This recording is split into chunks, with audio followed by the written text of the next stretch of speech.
Hey bag ladies and bag dudes, today I'm going to be talking about the Tandy leather marking pen, fabrics designed by Juice, penguin and fish embroidery kits. I'll be reviewing the book called Love Flying Geese. I'll be demonstrating how to add credit card slots to a bag, and there's a great giveaway at the end.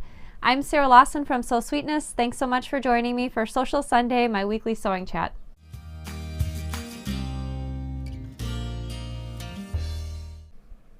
Hey everyone, thank you so much for joining me for Sewcial Sunday. Finally, we're getting some really nice weather here in Chicago. It was a little bit above 80 and the sun was shining all day, so it was a really great day, and I'm looking forward to some similar weather coming up, hopefully not too hot.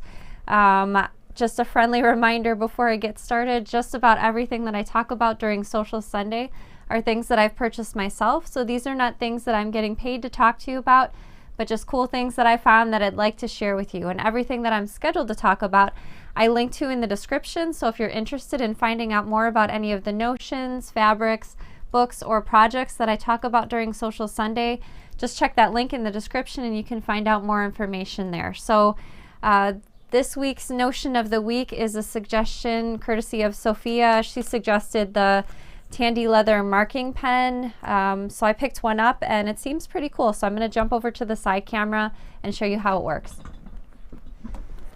Okay, so this is pretty much what it looks like. As far as I'm aware, it just comes in white, and it kind of, when I used it, it kind of reminds me of a gel pen. So I know it's meant for marking on leather, but I actually didn't have any genuine leather on hand to try, so I pulled out a piece of cork fabric. And the premise of this is similar to, I guess, a friction pen or chalk. You can do your marking on your leather, or in my instance, cork, for placement of strap tabs or whatever else you're using. And then you can either wipe it away, or I found that spritzing a little bit of water, or I was using flatter starch substitute, will remove the marking. So I'm just going to go ahead and open this up and mark all over my fabric. Kind of needs a little bit of writing to get the marks to be white. When I was trying this out earlier, the marks were definitely super white. Let me mark this off on a little piece of paper to see if it works a little better. There we go, that's a little better. Okay, so then I'm going to go ahead and try with my finger to remove some of the marks. As you can see, there's still a little bit of the markings left. I'm not sure if this would improve using on real leather, but I just went ahead and sprayed a little bit of liquid on it when I was testing this out earlier, and then the markings completely went away after I did that. So I thought this was cool in those instances where you don't want to use, say, chalk. Normally I would use Clover Choco on this and just brush it away. But if you're using real leather, you may consider using something like this, or if you don't have the chalk and just want to try out this marking pen, that'll do the trick as well. So again, this is the Tandy leather marking pen, and I have a link in the description if you're interested in picking one of these up. And thank you again to Sophia for the email suggestion, letting me know about that Tandy leather marking pen, because I hadn't seen it before. So if you celebrate it, happy Easter to you, and also if you celebrate Passover, happy Passover to you. We had, as you can see, some Easter fun earlier today.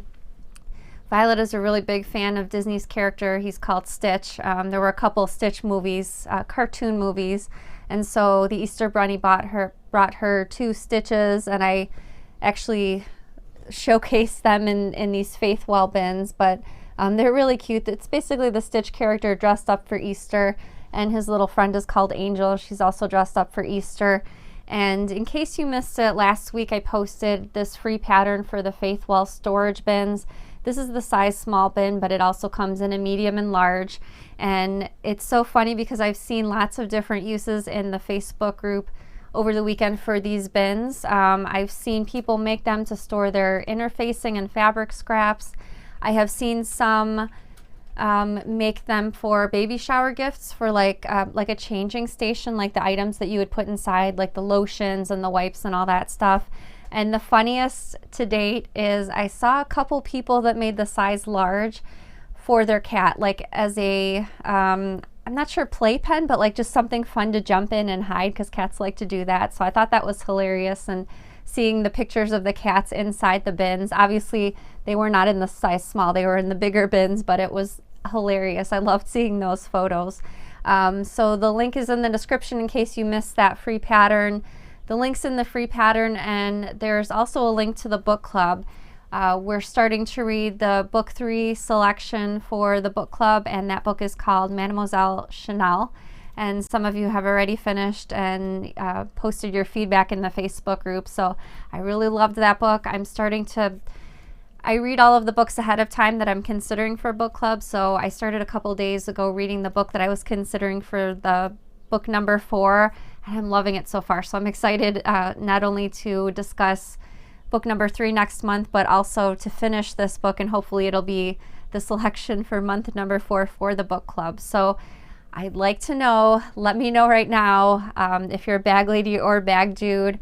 I super appreciate the bag making community. Thank you so much for joining me on this Easter Sunday, and without your support, this could definitely not happen. So we're coming up in a few weeks, maybe 8 weeks or so, 2-year anniversary of the live shows, and I can't believe we've been doing this for 2 years. We certainly started off learning as we went, and the shows I feel like the quality certainly got a bit better compared to the very first shows, but I feel like it's gone by in a flash, and it seems year upon year, that seems to be the theme. Like every time just goes by so quickly. So anyway, thank you so much for watching the show, and so happy that you're here.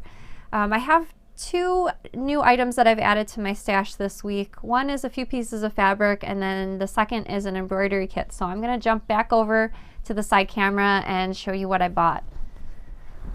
Okay, so I did not purchase the entire fabric line of Juicy Juice's new line, but I did purchase some fabrics that I wanted to use in a new pattern. So these are all like bright colors with like geometric designs all over them. So I'm working on a bag right now that uses these 2 coordinating fabrics. This is the exterior, this is the lining.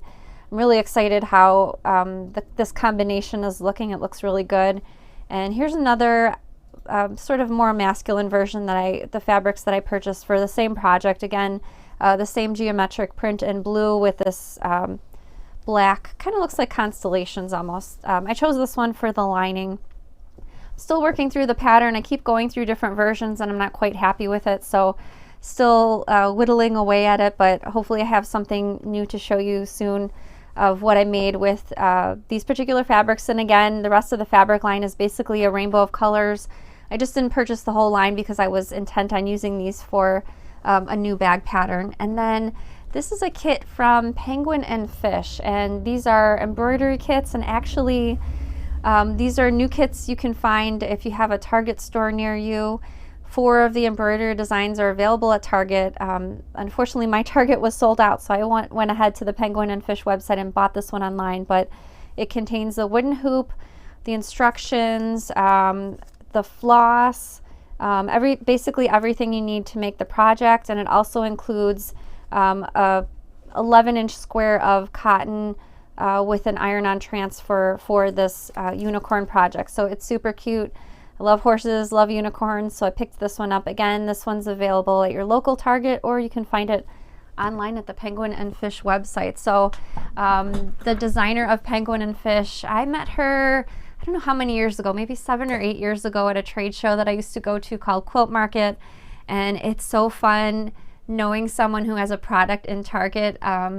I remember a few weeks ago when the product first arrived in the stores, Alyssa took photos of her in the Target store in front of her kits, and I was just so happy for her. So I thought that was really awesome that everyone in the United States that has a Target near them, in fact, can have access to those kits. And I really like the DIY section at Target. It has really interesting things, paints and all sorts of different things in it. So it's kind of cool. So I'm wondering, let's chat, do you hand embroider? So I'm just curious. I like to sometimes. I admit there's not enough hours in the day to do all of the projects that I want to do.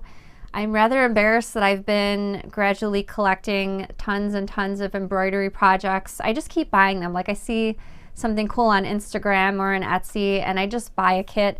I'm a big fan of buying kits, so normally the kits contain the floss, maybe needles, sometimes the pre-printed fabric with the design on it already. So I think I need to control myself a little bit because I have way too many projects that I haven't even started yet. But yes, I do like hand embroidery myself.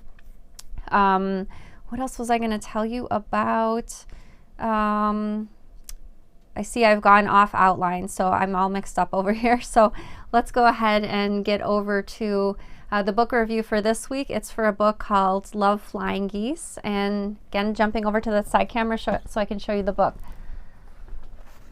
All right, so here's what the book looks like. It's a compilation of different quilt projects, all utilizing the flying geese quilt block. So if you're a quilter, I'm sure you're familiar with flying geese. So I'm going to flip through the book and show you all of the projects. So here's kind of a little close-up views of all the projects, but I know you want to see the full view, so I'm going to flip through the book and show them all to you. So if you're already a subscriber of Love Patchwork and Quilting, which is a UK magazine, you may already have seen some of these quilts in the past. I always like to see the full on view of the quilt. I like this one, that this one has a lot of neutrals as well as some like pops of blue in there. So here's another one, and again, these are all containing flying geese. I think flying geese are really interesting. I used to really dislike making projects with flying geese, but there's so many, I feel like, innovative ways to assemble the flying geese that are a bit easier and not so stressful to piece together, at least. So I think I'm a convert as far as I kind of enjoy them a little bit now, I think. Some mini quilts, 3 mini quilts over here. So there's lots of projects in the book. Illustrations, if any pattern pieces are necessary, they'll be in the back. Onward and upward. This one's pretty cool. Up and down arrows. This one's called Summer Scoop. I love the bright colors of this quilt. And I'm also a big fan of solids, so that could be part of the reason I like that one a lot as well. Okay, here's another one with varying sizes of the flying geese.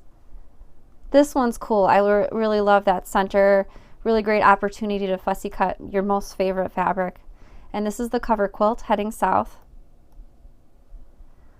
This one's called Rainbow Brights. Love this one also.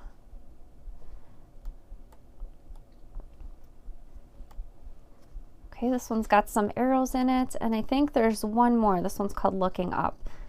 All right, so again, the book is called Love Flying Geese, and it's all quilt patterns that contain the flying geese motif. So I have a demonstration. I had an email a couple weeks ago asking about adding credit card slots to a bag. I do have a few patterns that have credit card slots in them, but they're for wallets, and so the pattern pieces are specific to the wallets, but I thought it would be cool to have credit card slots in case you wanted to have them in your bag. So basically all edges of the credit card slots are finished. So it's a quick demonstration. I'm going to jump back over to the side camera and show you how to assemble. So first off, the pattern piece is linked to in the description for the credit card slots, and you'll just need to tape 2 pieces of paper together. So there's page 1 and page 2, and as always, you always want to make sure that your 1-inch square and your 4 centimeter square measure exactly. So go ahead and take your ruler and just verify that really quickly. I'm going to go ahead and trim off the left-hand margin of just page 2 so that we could tape those 2 pieces together.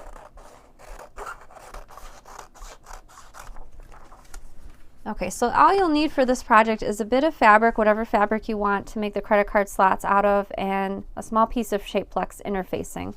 So I'm going to go ahead and align that triangle and then tape the pieces together. So after taping together, you'll just go ahead and cut out the one pattern piece along the outside of the thick black line. So this line right here. And then I have one that I cut out earlier before the show, and this is what the piece should look like. Danny, do you mind zooming out just a little bit, just so we could get the whole piece? And so I've marked some lines on the piece. You're not going to cut on these lines. However, these lines are going to be used for folding the fabric later on. And so what I did before the show is I took my rotary cutter and quilting ruler and just made little slits along each of these lines. I didn't cut the slits all the way to the end. I kind of left a little hinge on either side just so the paper would stay together. But having those slits over there just help for getting everything marked a little bit more accurately on your fabric. Okay, so you'll be just cutting out one piece from your fabric, and you'll cut a piece of Shapeflex interfacing that's slightly smaller than the fabric, and that's marked on the page right there. Okay, so here I've got my fabric right here, and I have also got my Shapeflex interfacing, and since the Shapeflex is cut smaller, you're just going to go ahead and center it on the wrong side of your fabric and then fuse it in place. So I decided to use a solid fabric just so you could clearly see without extra printed designs getting you distracted, how the folding is going to go. So I'm just going to fuse this in place really quick first. And then we're going to use that pattern piece to transfer markings on the right side of the fabric. So I recommend using chalk or another marking tool that won't remove with the heat of the iron. So friction pens are not a good candidate for this project just because the iron is going to make them disappear. But I'm going to go ahead and take my pattern piece. As you can see on the pattern piece, I've marked top over there. I'm just going to go ahead and mark a little T at the top just so I know what that top edge is. And then I'm going to lay this out. I'm going to put my pattern weight, aka my scissors, at the top edge. And then I'm just going to slide the pencil in the slits that I cut before the show and go ahead and mark the markings, numbers 1 through 5. So these markings will help with pressing to get all of the slots that we need.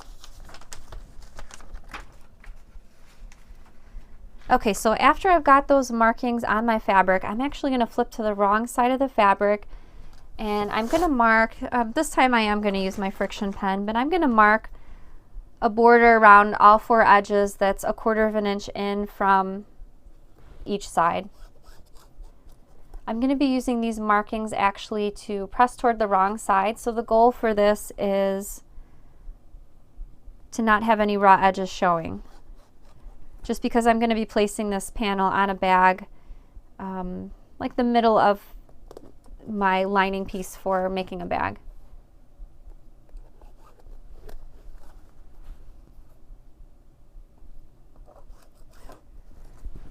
Okay, so now you're going to press, like I said, toward the wrong side at each of these markings. And if you have like a hemming tool, I'm a really big fan of the hot ruler. I actually couldn't find mine before the show, otherwise I'd be using it. You can go ahead and use that to get everything pressed. Just try to be as precise as you possibly can.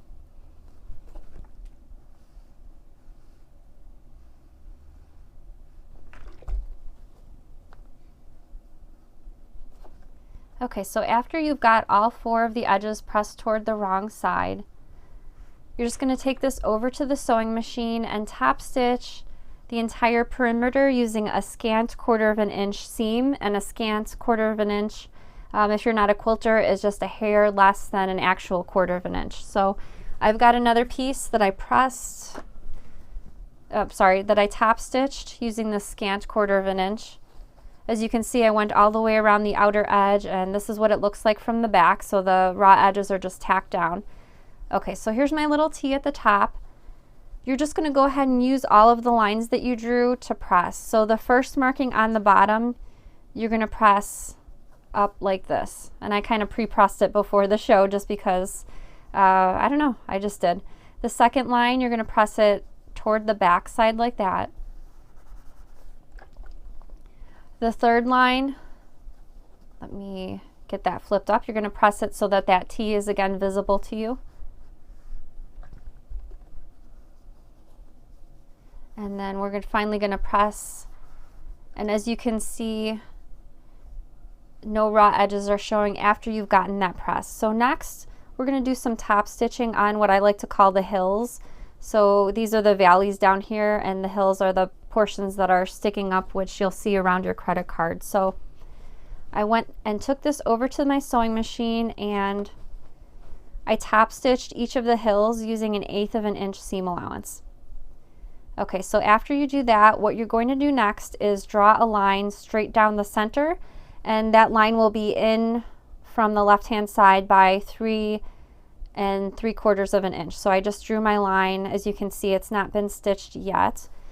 You're going to finish the stitching as we stitch it to the bag that you'll be using. So I have a piece that I prepared. This is for the Clydebank bag, but whatever bag you're working on, that'll work. So you just want to find where you want to place those credit card slots on your bag. You obviously want it to be centered. You're first going to stitch directly on top of the line that creates the dividers for the credit cards. And then you're going to sew the sides and the bottom using 1/8 of an inch seam allowance. So that will finish by attaching the pocket to your bag, and then you have room for your credit cards or your store loyalty cards, whatever you want in your bag. And that's a quick and easy way to add some credit card slots to your bag without having an extra wallet piece. So I am going to announce the winner of last week's giveaway, and then I'll be answering some questions live. So if you have a question for me, go ahead and let me know. I'll answer as many questions as I can live. The winner of last week's giveaway, though, was Jill Paulhus, so congratulations to you, Jill. Jill won some great cork fabric. I have some more cork fabric to give away at the end of the show, so stay tuned for that. But I'm going to be answering some questions. I see Danny's combing through the questions, so if you have a bag making question about a notion or tool, or just a general sewing related question, go ahead and let me know, and we'll talk through some of those questions together. Someone wanted to know early on, what's a flying geese? What does that mean for a pattern? Oh, okay. That's a great question. Danny said someone wanted to know what flying geese are. So flying geese are, a flying goose, if I'm calling it the singular, is just that one piece. So it kind of has a triangle. The way you assemble flying geese, let me see if there's a good illustration in the book that I can kind of point to. Okay, so I don't know if you can see from here, but this portion over here is the finished flying goose. So it's got the triangle right here, which you can see in white, and you generally stitch two squares to each corner, so that when you press the squares, they kind of finish off the geese. So the squares can be either background fabric or whatever you're doing. But this is basically a flying goose block, this one right here. That's what it looks like. Maria says, what's a hot ruler? So I wish I had one to grab and show you. We do have it up in the shop in the notions section of our website. A hot ruler is basically a ruler, except it's not made out of metal or plastic, so you can iron over it. It really reminds me, it's similar to Peltex interfacing almost. It's a little bit thinner, but it's printed like a ruler, so it's got all the measurements on it. And the nice thing about the hot ruler is, in that demonstration where I had to mark with my regular acrylic ruler, and then I kind of had to eyeball and pinch before I press with the hot ruler, you just stick that hot ruler in, and then you iron it whatever you need to do to get that hem or seam. So I was doing 1/4 of an inch there. Everything's marked on the ruler, so the ruler makes it really easy, and like I said, you can actually iron on it. On the Faithwell storage bin, can another handle be added? So that's a great question. This front panel of the bag, there's only one seam, so it's one piece of fabric. If you wanted to add a second handle, you'd need to divide your fabric so that you have two pieces, so front and back. And of course, you'd need to add the seam allowance. The reason you need to have two pieces of fabric for the handle is because if you have two holes in one piece of fabric, you're not able to turn both of the holes right side out. But if you have two pieces of fabric, so one piece for the front, one piece for the back, again, you want to make sure to add the seam allowance if you do this. If you do it that way, then you'll be able to have a hole on the other side. So your seams will just be on the side instead of in the back like my version right here. But it should be relatively easy to figure out how to do that, and the rest of the sewing will come together the same as far as adding that bottom panel on there. Gretchen says, any tips on avoiding seam splitting when making bags? Is it the foam in the seams that does that? Seam splitting. I'm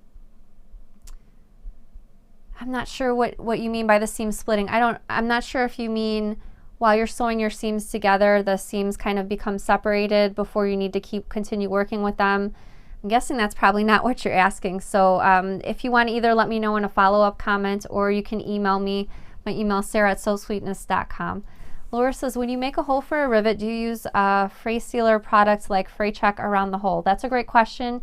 You certainly can. Another additional option that you can do, I don't often do this, but you can put a little drop of glue in the rivet cap, I guess, before you close the rivet on your tabletop press or your handheld press, and that makes it super permanent. I've never had a rivet pop open, but it is a possibility, and having the little drop of glue or the fray check in your fabric, you can do both, certainly just gives it an extra bit of, I guess, peace of mind that nothing will happen to it, especially if you're selling bags.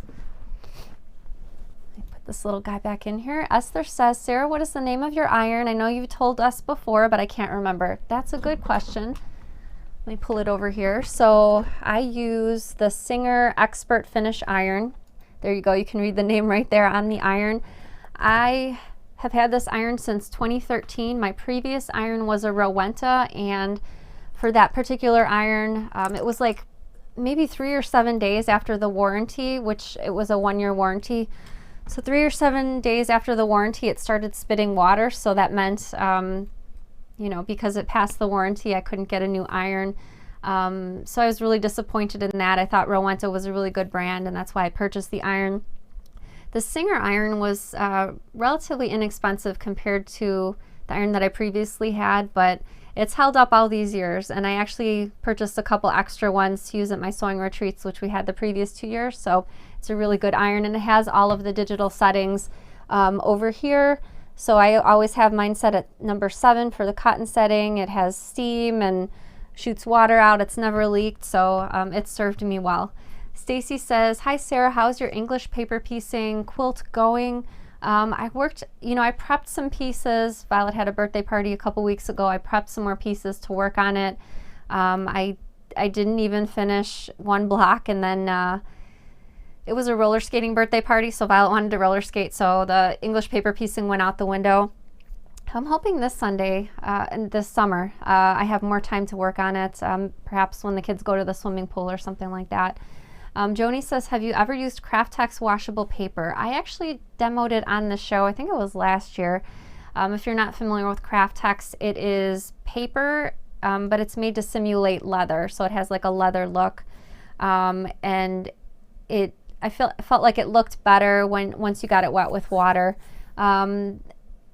I guess I haven't worked with it extensively, but when from my demonstration on the show, I just felt it was a little too stiff for certain applications. Like if you're making a little wallet or something, a project that you don't necessarily have to turn it right side out as far as small projects, I feel it works better for that. Or if you're using it on the bottom panel of a larger tote bag, it might serve you better.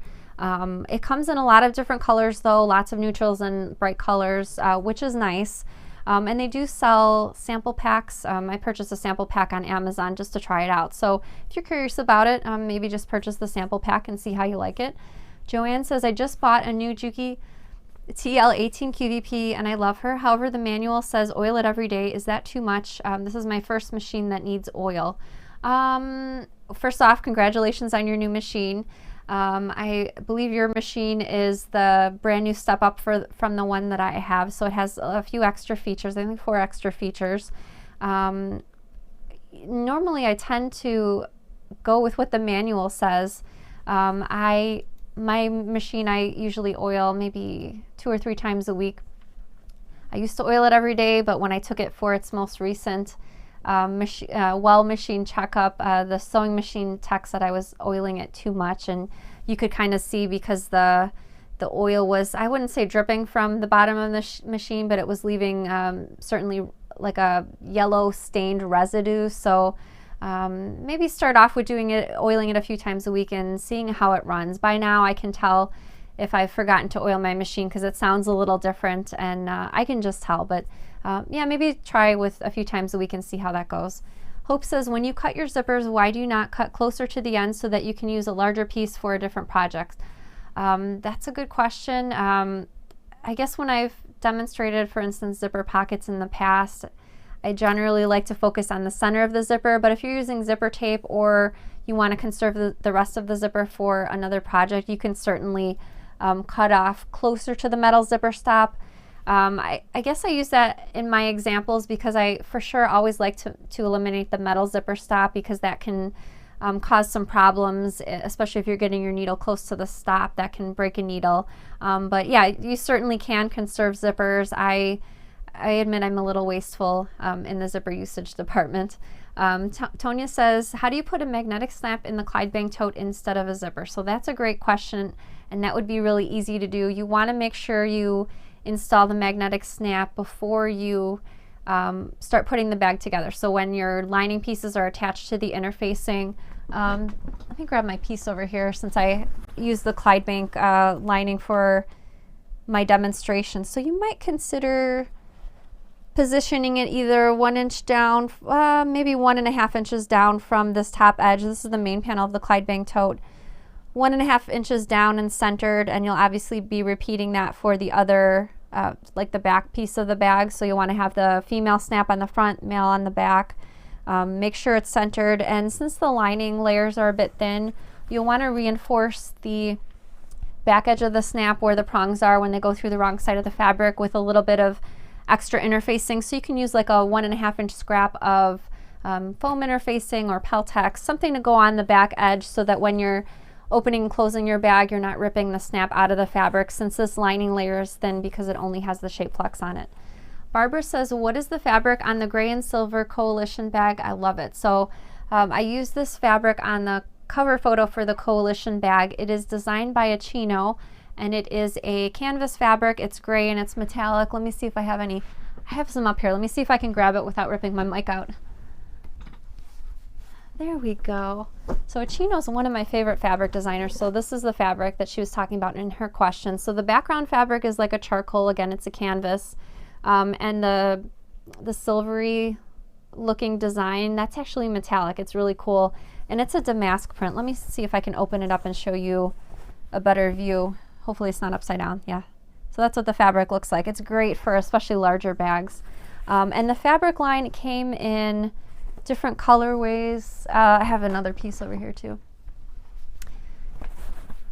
It came in different colorways. So here's the other color from the fabric line, black background, and this is metallic gold. This one's really cool also. And then this like cobalt blue. And again, the silvery print is metallic. Penny says, would you consider a pattern for a TSA bag, kind of like an I Spy bag, but with both sides clear and the required size? Oh, so kind of like a zipper pouch, but just clear with a zipper. That's an interesting idea. Yeah, let me think about that. Let's see what I can come up with. Nicole says, question, I am enlarging a satellite bag for a friend. Do you have any tips as far as magnetic snap placement and front pocket placement? Satellite bag, let's see. Yes, you will need to adjust the magnetic snap placement since you're making it bigger. Actually, you might be able to use the same placement per the pattern. Since most of the pattern pieces are present for that particular pattern as opposed to just measurements for squares and rectangles, you might be able to easily just enlarge everything on your printer and then be good to go. The only thing that I would not enlarge are the tabs that are on the side of the bag and then the strap. I enlarged the Baker Street bag, but I'm not sure how I get the measurement of the side panel. Do you have any suggestions? Is there a ratio? There may be a ratio, but since I'm bad at math, I tend to do some trial and error. However, I can offer you a helpful tip. Let me see if I have any bias tape. My bias tape is across the room. If you have any bias tape handy, store-bought or homemade is fine too, but you can take that bias tape and pin it to the top corner of your main panel, and then just take your fingers and kind of ease it around till you reach the opposite end, and then make a mark where it reaches the opposite end, and then measure that piece of bias tape, and that'll get you super close to what size that you need to cut the side panel. That's actually what that method is what I use when I'm working on designing a pattern, trying to figure things out. Sometimes I have to adjust it down a little bit to a slightly smaller measurement, but that's a good way to get you really close as far as the new side panel measurement that you'll need. Gretchen says, you know when you turn your bags out, the seam is split. Oh, okay. That was the previous question. Now I understand. So the question was, and I think I know how to answer it now. If you're leaving an opening in your lining, or if you're leaving an opening in your zipper pocket, and as you're pulling the bag right side out through the opening in the lining or the zipper pocket, if the seams start to split because the piece is kind of too big. Usually I'm okay with the opening getting larger, and even if it's in a zipper pocket, you can always get things fixed by when you're closing the opening in the lining. So I don't tend to worry too much, and you may have seen it in my videos in the past where I'm pulling the bag out through the lining and you can hear the seams splitting. So I usually don't stress about that too much. Nancy says, how do you get creases out of foam? It got creased in storage. So if you're using a sew-in foam, you can just go ahead and take your iron, use a bit of steam, and the heat from the iron and the steam will get rid of the creases and it'll look like brand new. Obviously, if you're using a fusible foam, that won't work. However, when you go to attach the fabric, the same principle should come into play. The creases should kind of release from the foam interfacing. I'm not sure if the same thing is the case for the Bosal Interform, which is another brand of foam interfacing. That one tends to be a bit more dense, and I'm not sure if those creases will be a bit more difficult to release or a bit more permanent. But as far as the soft and stable goes, the sew-in interfacing, yeah, that's easy peasy to remove those creases. Just says, best tool for creating evenly spaced and clean holes in leather vinyl. I admit we're working on acrylic template for that. We kind of got sidetracked with all the other projects that we're working on, but we hope to have something for you in the form of an acrylic template for that same purpose pretty soon. Dixie says, what's a good pattern to work with my 11-year-old granddaughter? So I actually think the Faithwell storage bin is pretty easy. I sewed, granted I've sewn a few of these already, but I can make one in less than an hour. This is pretty fun. I know Michelle Graham's son made the desktop cube from Minikin Season 1. Also let me see if I can grab it. Maybe the I Spy pouch is another one I was thinking of, and this one would be really fun for school too. The I Spy pouch also from Minikin Season 1, and it's got the clear vinyl in the front so you can see all of your markers or pens or whatever you're putting inside. Janet says, is the credit card divider free or do we have to purchase it? It is actually free. It's linked to in the description, so it's just a 2-page PDF, just the pattern piece. You just need to tape those together. And then we'll be posting my demonstration for that in a separate video eventually, but you can always find it by looking through this particular Social Sunday video. Oh, I see Danny's combing through the questions right there. He's got another one come in from Stacy. Question, forgot to ask, what was the name of the English paper piecing quilt you're making? Was it a Tula Pink one? So I am using Tula Pink fabric on mine. Let me see if my book's in here. Yes, it is. Okay, so the English paper piecing quilt that I am working on is called the New Hexagon Millefiori quilt. It is a free quilt along, however you need this book, because all the templates are in the book to work through the quilt along. This book is called the New Hexagon, and like I said, all the templates are in the book, and the free quilt along is on the New Hexagon Millefiori website. So if you just Google that, it'll take you to the website. You can see what the full quilt looks like. And if you would like to make the quilt, like I said, you'll just need to either purchase this book or get it from the library. Joanne says, hi Sarah, when joining fabric to foam, I use my compensator foot. Is there any reason you don't use yours? Is that another name for the walking foot? I'm not sure. I don't usually use my walking foot a whole lot unless I'm machine quilting. However, it's never a bad idea, especially if you're dealing with lots of layers or top stitching. The walking foot is a great help for dealing with lots of thickness. I just don't use mine because I try to change my feet the least amount of times possible, so I'm just lazy, I guess. Marilee says, I was watching your video on rivets. Your press hole punch seems to have the point of the punch on the top. My Gold Star press punch die has the point on the bottom, so it is hard to place the It is hard to place the hole. Is your press different? Excuse me. I don't have the Gold Star press tool. I'm actually not familiar with them. I purchased my handheld press on Etsy from a shop called Minkus Margot, so mine's just a little bit different. Carol says, some of my pattern sheets are printing on the edge of the paper. Is there a way to correct that? So you always want to use Adobe Reader and open your pattern up with Adobe Reader as opposed to opening it from your web browser. If you're having trouble with the pattern pieces, you can always click the setting that says Auto Portrait Landscape, and of course you always want to print at actual size. So I think that'll probably solve your problem. Oh, Danny, I need some water. Violet, are you out there? William, bring me some water, would you? There's water here. We're out of water? Oh, thank you. Sorry about that. Forgot to drink my water before the show. Debbie says, I love the Faithwell bins, but I can't find the PDF for the larger bins. Please help. Thanks, and thanks for the free pattern. So all of the pattern pieces for all 3 sizes are in the PDF for the pattern. So the first few pages will be the step photos and instructions, and at the very end are the pattern pieces, and it's for all 3 sizes. There will not be a pattern piece for this the front and the back, if you want to call it that, because I don't usually have pattern pieces for squares or rectangles, so the measurements are in the cutting instructions. Diana says, do you carry the frame for the Epicure bag? Let me grab that one.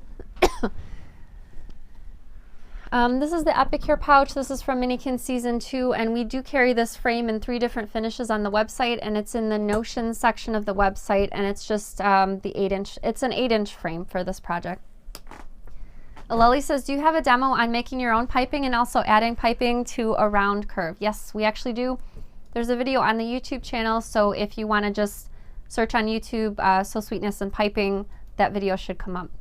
Sonia says, how about a tote bag as a backpack bag?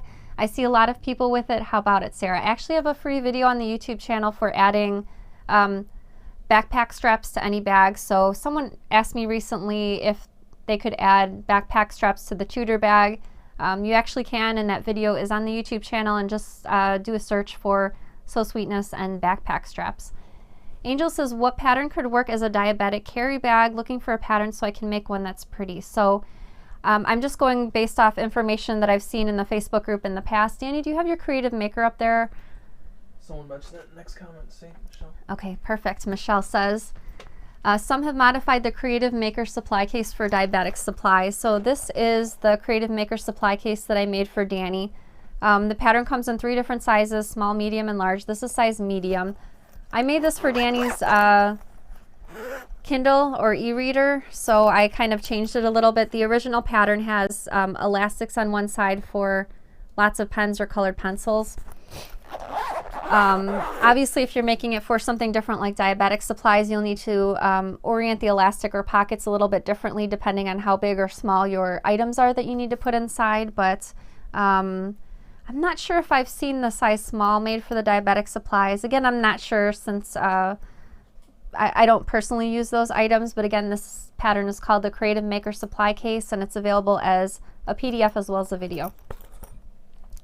Tammy says, what are your facts shades of green? Danny, can you help me clarifying that? Oh, okay. Maybe you know, because when I read that, it wasn't sure. What are your... Oh, I think she meant, what are your favorite shades of green? So I really love this color a lot. This is sort of a, I don't know if you'd call it a teal, or it's like a darker sea foam. Green's my favorite color, so I like a lot of different, I'm trying to look for... I like this shade of green a lot. Kelly green's also a nice shade of green. Michelle says, have you ever sewn with leather or cowhide, and what stitch width did you use? So I've only sewn with actual real genuine leather a couple times. I don't remember the weights of the leathers that I used because they were sent. I made a couple of bags for Tula Pink, and she actually provided the leather. It was not super thin, but not very thick also. I don't remember what stitch length. For top stitching, I'm sure I would have increased top stitching to 3 millimeters. Again, it's been many years since I made these bags, but you always want to experiment first before you work on your project. Excuse me. You always want to experiment when you're changing to a different substrate. So get a little scrap of the fabric and do a test sew, because you might need to change your tension as well, or your stitch length, and you can find that out on your little scrap of fabric test sew before you move on to your actual project. If I use duck canvas for making the storage bin, do I need the foam interfacing? So that's a good question. I kind of like the foam in this project because it helps the project stand up. Even though the duck cloth is a stiffer fabric, you may like the look of the foam interfacing on the project as well. And for the bottom panel, it's in the pattern, it's optional for either having Peltex or Decovil, a stiff interfacing to help with the bottom, especially depending on what size you're making. You may appreciate having that stiff interfacing on there so that your bin does not bow down under the weight if you're putting like tons of things in there, especially if they're heavier things. Like scraps are really light, so scraps might not need that interfacing, but heavier things, you might like to have that a little bit of stiff interfacing in there in addition to the foam. All right, Danny's calling in on the questions, so we're going to get over to this week's giveaway. So I decided to give away some more cork fabric this week, so I'm going to hold up, it's going to be 6 rolls of cork again. So I'm going to hold up the colors that are included in this week's giveaway. And we've got a rainbow one in here this week as well. All you have to do to enter the giveaway is let me know what your favorite vegetable to plant or eat is. So I thought to ask about planting because we were at my grandma's house today, Amma's house, and she had a lot of her things planted in the vegetable garden already, so that made me think to ask about planting vegetables, but I know not everyone gardens, so I also threw in either your favorite vegetable to plant or your favorite vegetable to eat. So just let me know what your favorite vegetable is. I like a lot of vegetables. My favorite, I love zucchini. Carrots are really good too. Tomatoes, of course. There's tomatoes in lots of my favorite foods like pastas and pizza. So let me know. I'll announce the winner of this week's giveaway at the end of the day this Saturday, and I'll announce the winner on next Sunday's show. So I hope you have an amazing week. I hope lots of nice warm weather is headed your way. Have a great week and happy sewing. Bye everybody.